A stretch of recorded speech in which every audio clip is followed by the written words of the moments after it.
Bom dia a todos, bom dia a todas. Bom dia para você que está nos assistindo pela Pop TV, em Sobradinho e Porto Alegre. Sejam todos muito bem-vindos e bem-vindos a mais um ICL Mercado Investimentos. Hoje, sexta-feira, ainda bem, já diria Chico Pinheiro, graças a Deus é sexta-feira. Então já deixa seu bom dia, sua boa sexta-feira pra gente. Conta de onde você está assistindo o ICL Mercado Investimentos, que hoje tem assunto quente aqui, hein? Tem IGP-10, que já é uma prévia ali da inflação da FGV. Então a gente já consegue entender o que está pressionando a inflação nesse comecinho de maio. Tem levantamento sistemático da produção agrícola, aquele que conta como é que estão as previsões para as safras, como é que a safra deve se comportar de um ano para o outro, o que deve crescer, o que deve diminuir na safra, mas também aquele dado que normalmente choca das áreas plantadas aqui do Brasil. Então a gente vai trazer tintim por tintim para vocês sobre isso. E saiu o PNAD também, a PNAD trimestral, aquela mais detalhada, que mostra desemprego por cor, mostra desemprego por gênero. Então você tem ali, né, uma visão um pouco mais estratificada dos dados de emprego, o que normalmente escancara as desigualdades aqui do nosso Brasilzão. Como a gente tem bastante assunto e assuntos bem densos hoje, eu já vou passar pela agenda para nem perder tempo enquanto isso. Então vamos lá, vamos ver o que aconteceu hoje na nossa agenda, o que já foi divulgado, o que ainda vai ser divulgado. Então, como falei, saiu às 8 horas da manhã o IGP-10 de maio, essa medição é da FGV, e já adiantei aqui que ele é um termômetro, né, uma prévia do índice final da FGV. A gente tem IPCS, essa é uma medição também prévia, mas uma medição semanal, então semana após semana o índice de preços ao consumidor tem essa atualização para que também não tenha nenhuma surpresa em relação à medição da FGV. Nos Estados Unidos, 9h30, saiu construções de moradias iniciadas. E lá nos Estados Unidos, às 11h, a gente tem aquele dado que sai quase um compiladão ali, índice de sentimento do consumidor, expectativas de inflação para 1 e para 5 anos. Então, um dado ali mais ligado à expectativa, ao sentimento, à confiança. Esse dado ainda preliminar do mês de maio, até porque mês de maio ainda não terminou, a gente está só na metade dele. Mas vamos seguir porque tem mais coisa na agenda. Hoje a gente tem dirigentes do Banco Central falando.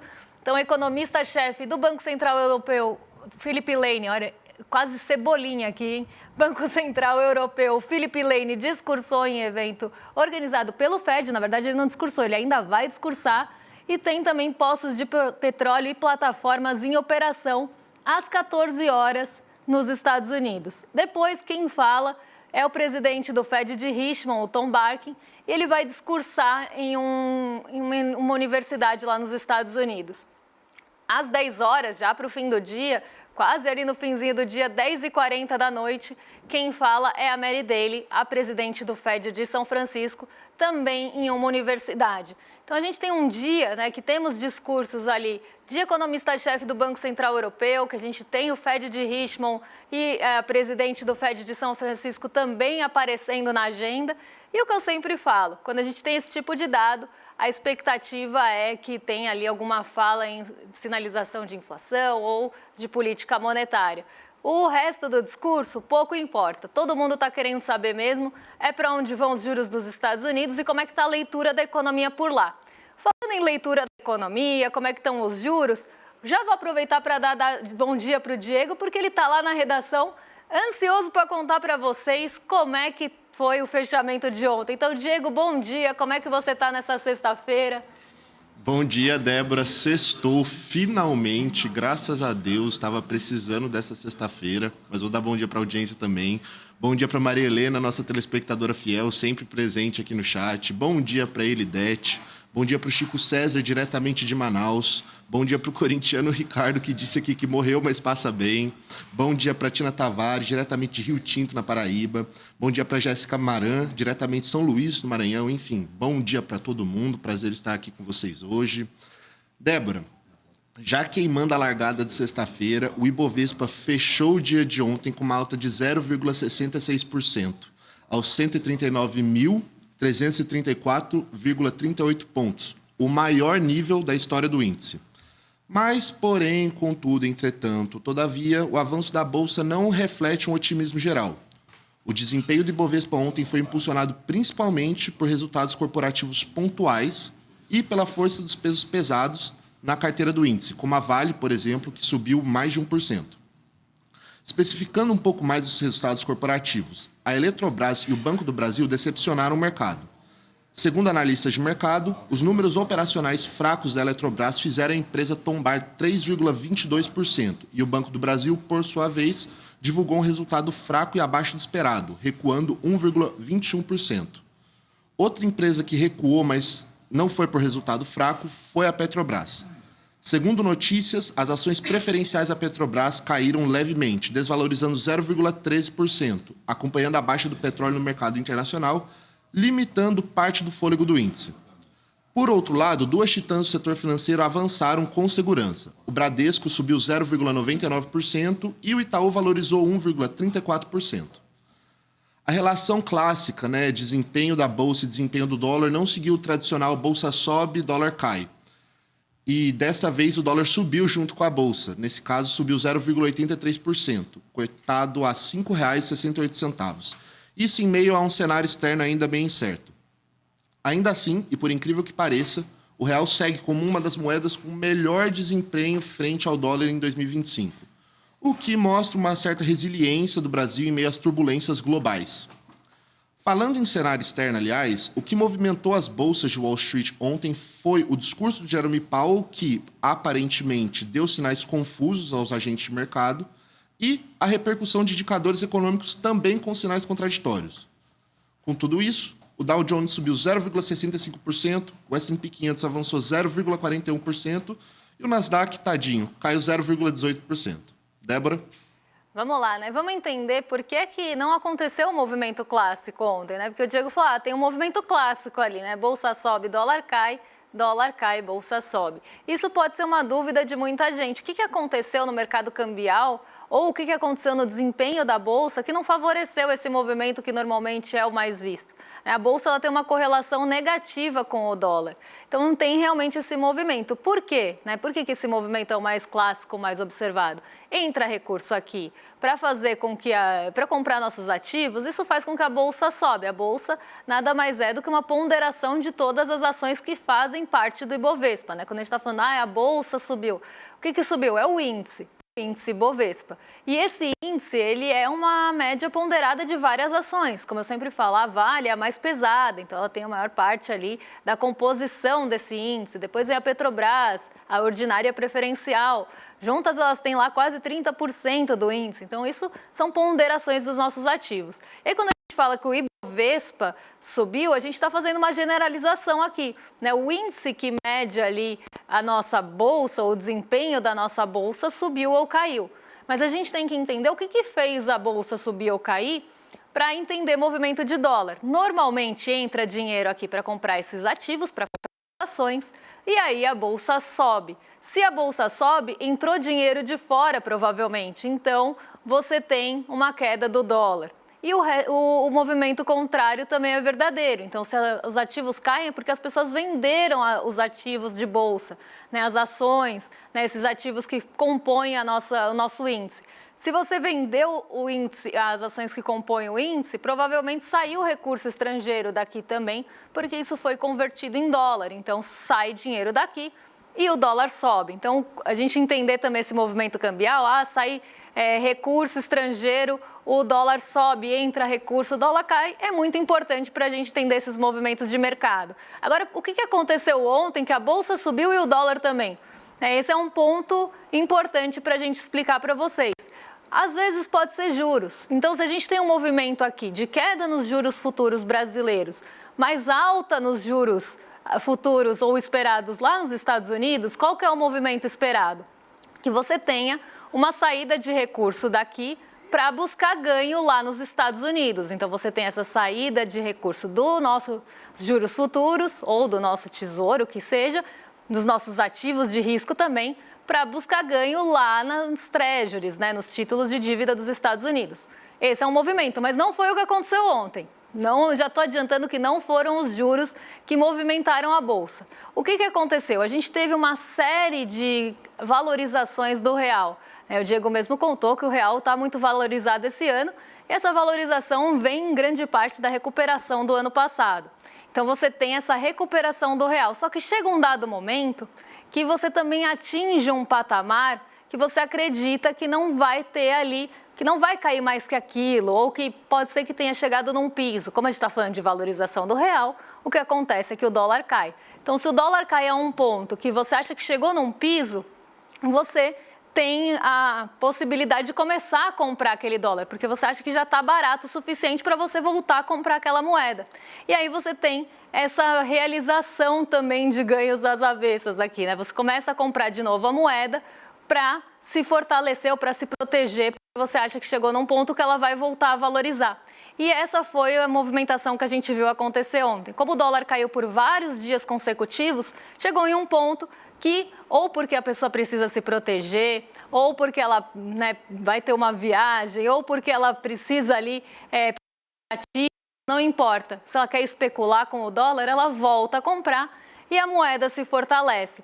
E isso a gente viu acontecer ontem. E teve um outro movimento que ajudou o dólar a subir também, que é a queda do petróleo. Como a gente tem uma bolsa bastante focada aqui em ativos ligados às commodities, os movimentos de commodities também acabam impactando bastante o dólar. Não só a bolsa, mas uma economia também bastante pautada em produção de commodities. Então, se você tem uma desvalorização das commodities, você também acaba tendo essa valorização cambial. Mas ontem, realização de ganhos e queda do petróleo agiram juntas para que o dólar subisse e se descolasse do movimento mais clássico aqui da nossa bolsa.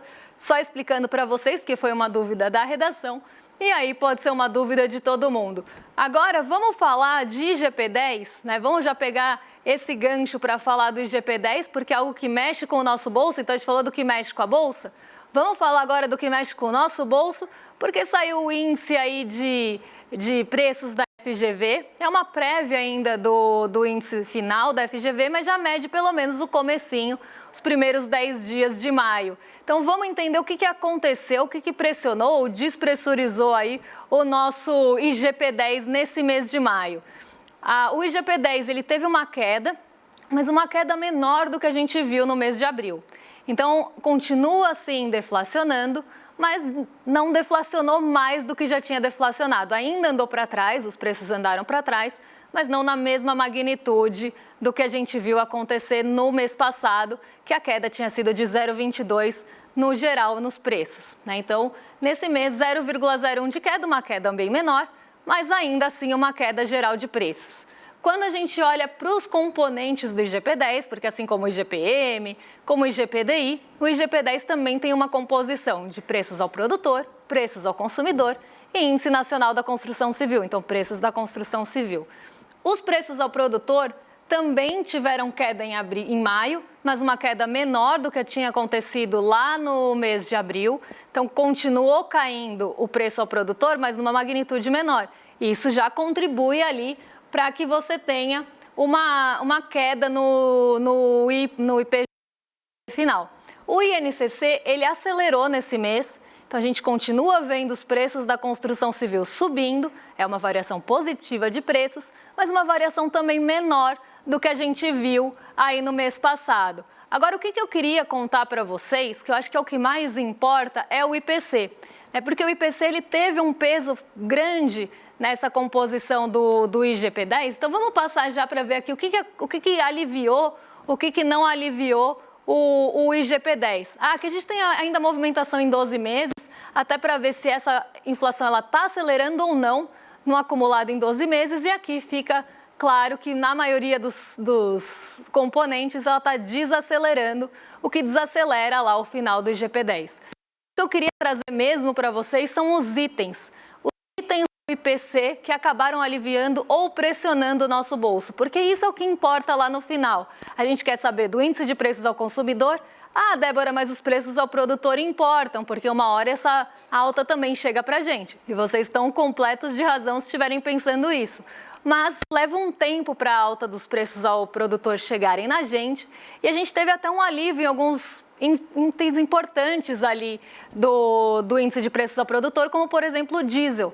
Como a gente é muito dependente de uma malha rodoviária e os fretes são parte importante do preço, se a gente tem um alívio no diesel, você espera que você vai ter um alívio nos preços e isso também pode aliviar os preços ao consumidor. Outro item que caiu foi o milho. A gente vai falar de levantamento sistemático da produção agrícola daqui a pouquinho, mas quem lembra também, o milho estava ajudando a pressionar o preço dos ovos. Então, a gente já começa a ver uma trégua, pelo menos no preço ao produtor de milho, que pode trazer também alguns efeitos em cascata, como, por exemplo, nos ovos, já que milho é a base da alimentação das galinhas. Mas vamos lá para as altas desse IPC-10 do mês.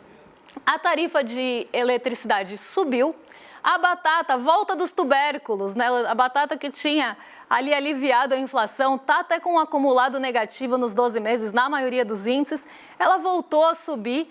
E aí, a gente tem mais um item de alimentação pressionando junto a quem que não dá trégua, não alivia nosso bolso, o cafezinho. O café em pó, mais uma vez, subiu aí nesse mês e já está com um acumulado. Eu lembro que a primeira vez que eu gravei um vídeo sobre café, gente, o acumulado do café em 12 meses estava em 40%. No último IPCA ele já estava beirando os 80%. Né? Então a gente vê como o café está acelerando mês após mês nos preços ao consumidor. E eu já contei para vocês e eu já avisei isso faz tempo, hein? Lá nos primórdios eu falei, olha, podem esperar que o café não vai dar trégua, ele vai continuar subindo, porque os preços ao produtor estavam subindo e os preços do mercado futuro estavam subindo também. Quando isso acontece, essa passagem de preço para chegar no nosso bolso, normalmente acontece em 12 meses. Então a gente fica 12 meses amargando, aqui com o perdão do trocadilho, a alta do café passado. Então a gente ainda vai ver esse movimento residual por algum tempo, por altas de preços ao produtor e de mercado futuro que aconteceram lá atrás. Então pode esperar a alta do café por alguns meses e o problema não está resolvido. A gente continua tendo uma oferta global mais diminuída, uma oferta global também de grãos com menos qualidade e isso, claro, afeta o preço aí do café. Plano de saúde e seguro-saúde subiu, o que levou também ali os itens ligados à saúde, remédios, né? Esse grupo subiu bastante, mas a gente também tem notícia boa para o nosso bolso, porque a gasolina caiu, o que levou também o grupo de transportes para a queda. Os alimentos deram uma trégua esse mês, por mais que a gente tenha tido a batata, o café em pó e outros itens que também se destacaram entre as altas, o grupo alimentação subiu, mas subiu menos do que subiu no mês passado. E essa é uma excelente notícia para o nosso bolso, porque a gente sabe o quanto pesa a alimentação no bolso do brasileiro, principalmente do brasileiro que tem uma renda menor. Então, a inflação de alimentos ela tem que sempre ser muito olhada de perto, justamente por essa pressão que faz nos diferentes estratos de renda, de quanto uma cesta básica está consumindo do salário mínimo, porque isso não só mexe ali com a alimentação das pessoas, com a qualidade da alimentação das pessoas e com a quantidade de itens, com a segurança alimentar, com a quantidade de itens que uma pessoa consegue comprar, mas também com a renda disponível que fica para o resto. Porque se você tem uma cesta básica consumindo mais de 60%, que é o caso aqui de São Paulo, como é que você paga o aluguel, a tarifa da energia elétrica, o gás, a água, e ainda tem lazer e ainda compra alguma coisinha? Então a inflação de alimentos ela é penosa, ela penaliza muito por isso, porque ela acaba consumindo muito da renda e dos menores estratos de renda que a gente sabe que também acabam pegando a maior parte da população aqui do Brasil. Mas a gente teve quedas importantes nesse mês e acho que vale esse ponto da desaceleração dos alimentos, mas ainda em alta. Subiu, mas subiu menos, então a variação continua positiva na média. O arroz caiu 3,84, a passagem aérea 4,94. Aqui passagem aérea, a gente está falando de estratos mais altos de renda. É que o IPC da FGV dá um pouco mais de peso para isso. Então acaba tendo, inclusive, essa influência. Mas a gente sabe que a passagem aérea alivia bolso de gente que tem uma renda maior. Afinal, quem compra passagem aérea todo mês? E tarifa de telefone móvel também caiu esse mês. Então o IPC já traz alguns indícios do que a gente pode esperar para o IPCA 15 e também para o IPCA final, que é sempre isso que a gente está buscando, indícios de como vai fechar a inflação desse mês e o que vai prejudicar e penalizar a gente. Mas vamos passar para o nosso próximo assunto, porque tem também levantamento sistemático da produção agrícola, que parece que não, mas que tem tudo a ver com isso aqui que a gente está falando, né, Diego? Então tem notícia fresquinha do IBGE também. Tem sim, Débora, mas antes de puxar esse gancho, eu gostaria de levantar aqui alguns comentários da audiência. A nossa telespectadora fiel, ela disse que ela mora numa cidade muito cara, apesar ainda de ser interior. Ela deu exemplo de que uma bandeja de 30 ovos, na cidade dela está R$ 45,00. E na cidade vizinha, ela consegue encontrar a mesma bandeja por R$ 21,00. Então, segura o espírito quinta série, querida audiência, mas a inflação dos ovos ainda é muito chocante. Aí, o Vitor Thiago também comentou que 30 ovos está R$ 27,00 na cidade dele. Eu acho que é, assim, assustador a gente pagar tão caro uma bandeja de ovos, sendo que é um alimento essencial para o nosso dia a dia, né? Agora, já pegando um comentário que tem um pouco mais a ver com o nosso próximo assunto, o Marco Aurélio Barbiero perguntou: por que não se faz investimento massivo em produção de alimentos se esse é o componente mais importante da inflação? Irrigação, maquinária, etc. Aí, meu caro, essa é a pergunta de $1 milhão, né? Sua pergunta é extraordinária, mas eu não vou responder, eu vou deixar para a Débora responder, porque daí a gente já toca não só em questões econômicas, mas só que também em questões políticas, como, por exemplo, a reforma agrária. Mas, puxando o gancho para o nosso próximo assunto, foi divulgado ontem, no dia 15, pelo IBGE, o Instituto Brasileiro de Geografia e Estatística, o nosso querido amigo. Gostei. O levantamento... Gostei do título, o agro não é pop. Estou passando aqui só para mandar um abraço para a turma que assiste. Esse que é o melhor programa de investimentos da TV brasileira e o único que não é patrocinado por banco. Estou acompanhando todo dia. Parabéns. Tamo junto, Edu. Valeu aí, querido. Cara. Tchau, tchau. Ó, aparição aqui, surpresa, do nosso querido Eduardo Moreira. Mas, enfim, voltando aqui pro assunto, foi divulgado ontem pelo IBGE, no dia 15, o levantamento sistemático da produção agrícola, abreviada por LSPA. O LSPA fornece a estimativa de área plantada, área colhida, quantidade produzida e rendimento médio de produtos selecionados. Estudo com base em critérios de importância econômica e social para o país. Com isso, o levantamento sistemático da produção agrícola oferece para a gente um panorama geral da produção agrícola e uma melhor noção do funcionamento da agricultura no nosso país. Já adianto um dado que particularmente me chocou: 72,06% de toda a área plantada no país é destinada somente ao cultivo de duas culturas, milho e soja. Diga-se de passagem que essas duas culturas não estão voltadas para fornecimento do mercado interno, e sim, são duas culturas que são produzidas sob a lógica do latifúndio monocultor para exportação. Isso é uma lógica maléfica simultaneamente ao meio ambiente e à nossa economia. Só que, Débora, conta pra gente, o que mais a gente pode entender desse levantamento do IBGE? Olha, não só tudo isso de área plantada vai para a produção, né, e para a plantação, para o plantio de poucas culturas, então aqui a gente está falando basicamente de soja e milho, mas também, se a gente somar arroz, que tem essa participação bem pequenininha aqui, arroz, milho e soja representam 92,7% da estimativa de produção e correspondem a 87% da colheita esperada. Então, né, que a gente começa a entender por que é que eu sempre falo, e eu acho que aqui esse gráfico sintetiza muito bem isso, que para o agro, o que eles plantam é commodity, não é comida. A gente tem que saber diferenciar que o agro vê o que ele planta como commodity. Então, se você tiver... Isso ajuda muito a gente entender movimentos de mercado. Ah, por que o etanol sobe? Por que o café está tão caro? Porque se você pegar as áreas plantadas do nosso país aqui, metade praticamente vai para plantio de soja. Soja alimenta alguém?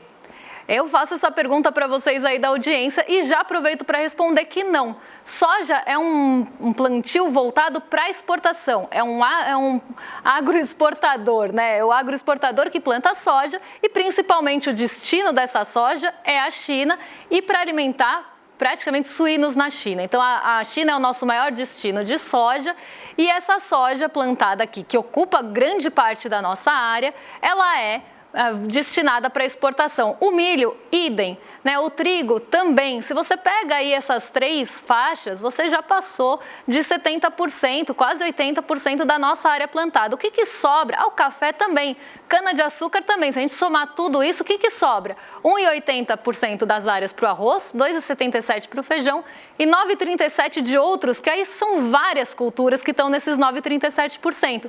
Então, olha a concentração de terras que tem para esse agroexportador. E aí, eu agora esqueci o nome da pessoa que perguntou, mas a nossa audiência perguntou, mas por que é que não se investe, né? Por que não tem esse crédito ou um investimento voltado para o pequeno produtor? Essa é a grande questão. E eu sou muito crítica a isso, né? Sempre bato nessa tecla, porque quando a gente olha recursos destinados para o agro aqui no Brasil, a gente está falando quando a gente fala, por exemplo, de plano safra, a gente está falando de recursos destinados para quem? Para esse produtor de soja, para aquele produtor de milho, para o grande produtor aqui do país que não tem compromisso nenhum com o seu prato lá no final do dia. Eles querem mais é exportar. E se exportar a dólar maior, melhor ainda. Então você vê que não tem nenhum interesse em comum com o da população. É agroexportador e é uma cultura realmente concentrada, que não só concentra terras, mas concentra poder político e poder econômico. E quando você dá mais crédito subsidiado para essas pessoas, o que você está fazendo? Você está fortalecendo o poder político, o poder econômico e essa concentração de terras. E isso vai entrar numa lógica, vai operar numa lógica de exportação. Então, se tiver mais caro, né, se tiver melhor, se for mais lucrativo vender para fora, vai vender para fora. E aí a gente fique com o resto. O café acontece isso, né? Se é mais interessante vender café para fora, o café de melhor qualidade, o café tipo exportação, inclusive, que falam, né? O café de melhor qualidade vai para fora. O que sobra aqui são os grãos de menor qualidade que torram até a última para vender para você por aquele preço inflacionado que chega no nosso mercado. Por quê? Porque a oferta já está enxuta, então você até vê um crescimento aqui na produção e no plantio de café, mas por quê? É para favorecer a gente aqui? É para chegar na nossa prateleira, na nossa xicrinha? Não, é para exportar para fora a dólar alto, se possível. Então, se você tem essa competição, você ainda vende para fora e o que sobra para vender aqui dentro é paridade cambial, né? Vai vender por um preço que seja interessante. O mesmo acontece com a cana-de-açúcar. Se a cana-de-açúcar é mais vantajosa vender para fazer açúcar fora, o usineiro vai vender para fazer açúcar fora, vai produzir açúcar e vender para fora. Agora, se o etanol estiver valendo a pena, quem sabe deixa um pouco para fazer etanol aqui. Senão vai vender a maior parte para fora e o que fica aqui fica caro. E aí o etanol sobe, e aí é seu carro que vai ficar com combustível mais caro. Então aqui tem tudo a ver com o que a gente estava falando. O agro, ele não é pop. Ele é concentrador de terra, de poder político e de poder econômico. E quando você dá crédito para essas pessoas, é para esses produtores que vai a maior parte do dinheiro. Para o pequeno produtor, vai uma pequena parte do dinheiro, uma parte muito menor. E aí a gente tem toda essa discussão, que teria que fortalecer o pequeno produtor, ter uma logística melhor, né? Algumas tecnologias também voltadas para outros plantios, que não só o grande plantio ali para exportação. Então a gente tem uma série de problemas e que isso bate ali no preço do alimento que chega no seu prato.